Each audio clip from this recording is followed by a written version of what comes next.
Electric power plant का classification यहां पर अपन ने बना रखा है। चलिए इसको मैं वन बाय वन डिटेल में एक्सप्लेन कर देता हूं। सबसे पहले बात करें हाइड्रो इलेक्ट्रिक पावर प्लांट के अंदर, तो तीन तरीके से क्लासिफिकेशन किया गया इसका। First one availability of water flow, second one availability of head height and third one according to the load. बात करें इस तरफ से या उस तरफ से, कहीं से भी कर सकते हैं। चलो अपन फर्स्ट कम्स फर्स्ट। तो बात करें यहाँ से अवेलेबिलिटी ऑफ वाटर फ्लो, पानी का बहाव कैसा है, 24 घंटे है, बहुत धीरे आ रहा है, पानी कंटिन्यूस बह रहा है, नहीं बह रहा है कंटिन्यूस, उसके अकॉर्डिंग। तो पहला लिखा है run of river power plant without pondage. Without pondage, run of river मतलब बहता हुआ जल है, नदी है, कंटिन्यूस 24 घंटे पूरे साल पानी बह रहा है। तो हमने क्या किया, उसके बहाव क्षेत्र में बीच में टरबाइन लगा दिया। हमने कहा भाई पानी बह ही रहा है तो क्यों ना इससे पावर पैदा करा लें, बीच में टरबाइन लगा दिया, पानी आया, टरबाइन को घुमाया, निकल गया, और टरबाइन के घूमने से अपना जनरेशन हो गया। इस तरीके के पावर प्लांट यूज किए जाते हैं हिल स्टेशन में। आप लोग अगर घूमने गए हो कहीं कुल्लू मनाली शिमला साइड में या पहाड़ी इलाके के अंदर कसोल वसोल साइड में, तो आप वहाँ पर घूमने गए तो आपने देखा होगा, या आपने क्या ही पता देखा हो नहीं भी देखा हो, आप ऐसी चीज़ें शायद ऑब्जर्व ना करें, पर being an electrical engineer you should know these things. तो आपने वहाँ पर ऑब्जर्व किया होगा छोटे छोटे 5-5 किलोवाट के, 10 किलोवाट के, या फिर ये समझ लीजिए कि 100 किलोवाट का या 200 किलोवाट का छोटा छोटा सा जो टरबाइन है वो इंस्टॉल करके और उससे जनरेशन करके पहाड़ी पर कोई 50 मकान है उनको सप्लाई दे दी, फिर थोड़ा सा नीचे एक टरबाइन और लगाया, फिर कोई 50-60 मकान है उनको सप्लाई दे दी। इस तरीके से आप लोग इस पावर प्लांट को यूज करते हैं। तो ये विदाउट पॉन्डेज है, मतलब पानी रोका नहीं है, पानी बह गया। सेकेंड वाला आता है विथ पॉन्डेज, कि भाई पानी को थोड़ा स्टोर किया है।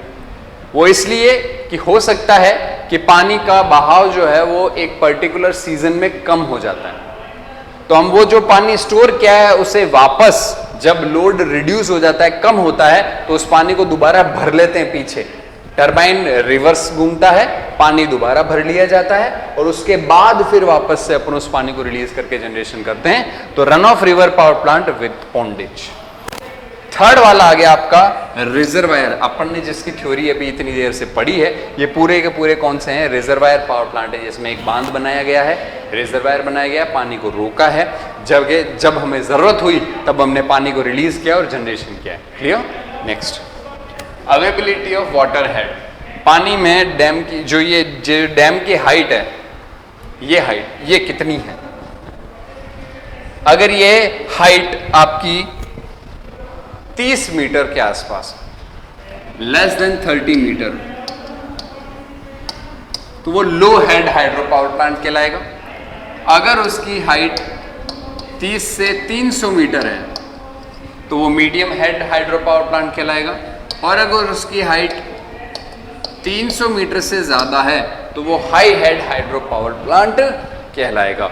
यानी कि जो सिविल कंस्ट्रक्शन आपने डैम का किया है उसका हाइट जो है उसके अकॉर्डिंग या उसके ऊपर निर्भर करता है कि आपका पावर प्लांट किस नाम का होगा।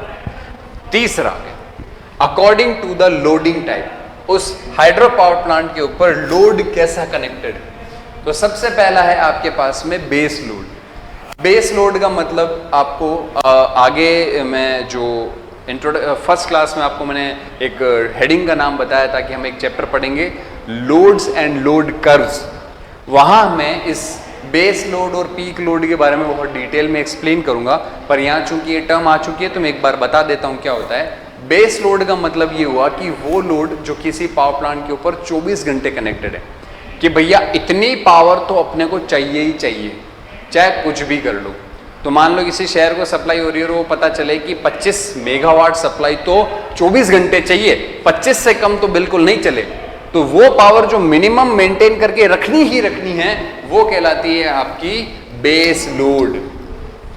अब दिन में एक पर्टिकुलर समय ऐसा आता है, मोस्ट प्रोबेबली शाम के वक्त 6, 7, 8 बजे के आसपास, जब ऑलमोस्ट सारे पंखे डिवाइसेस चालू होते ही होते हैं, पर हमारे पिताजी वगैरह जो हैं वो ऑफिस से घर आ जाते हैं तो उस वक्त घर में माताएं जो है वो किचन में खाना भी बना रही होती हैं, बच्चे सब लोग टीवी भी देख रहे होते हैं, लाइट्स भी घर की सारी ऑन कर दी जाती है, मिक्सर वगैरह भी चल रहे होते हैं। उस समय डोमेस्टिक कंज्यूमर सबसे ज्यादा पावर कंज्यूम कर रहा होता है, मतलब कि पूरे शहर में सबसे ज्यादा पावर उस समय कंज्यूम, क्योंकि दिन में तो हम लाइट चलाते नहीं और रात को 8-9 बजे के बाद में घर वालों की नजरों में सो जाते हैं। तो बात ऐसी है कि जिस समय शाम के वक्त पावर का जनरेशन, पावर का डिमांड बहुत ज्यादा हुआ, तो केवल वो 2-3 घंटे ही हैं जब पावर अचानक से ज्यादा चाहिए, बाकी दिन भर तो नहीं चाहिए थी ना। वो 2-3 घंटे जब पावर का रिक्वायरमेंट ज्यादा हुआ, उस समय जो लोड होता है उसको कहा जाता है पीक लोड। तो अगर आपने उस हाइड्रो पावर प्लांट को 24 घंटे पावर पैदा करने के लिए काम में लिया तो वो कहलाएगा बेस लोड। अगर 3-4 घंटे पावर पैदा कराई तो वो कहलाएगा पीक लोड। और तीसरा टाइप है pumped storage plant for peak load. Spelling थोड़ी सी किसी ने गलत लिख दी है, PEE, pump storage power plant for peak load. ये स्पेशल पावर प्लांट है, इसके बारे में मैं आपको लास्ट के अंदर, आज के सेशन के लास्ट के अंदर समझाऊंगा डिटेल में। तो ये आपके टोटल 3 तरीके के जो हैं वो पावर प्लांट हो गए लोडिंग के according, base load, peak load और पंप स्टोरेज। ये टोटल आपके 3 तरीके के क्लासिफिकेशन होते हैं किसी भी हाइड्रो इलेक्ट्रिक पावर प्लांट के। इसका आप अच्छे से स्क्रीनशॉट ले। If you really like the video, hit the like button, share the video, comment on our video and subscribe to our YouTube channel and press the bell icon for the latest updates. Thank you.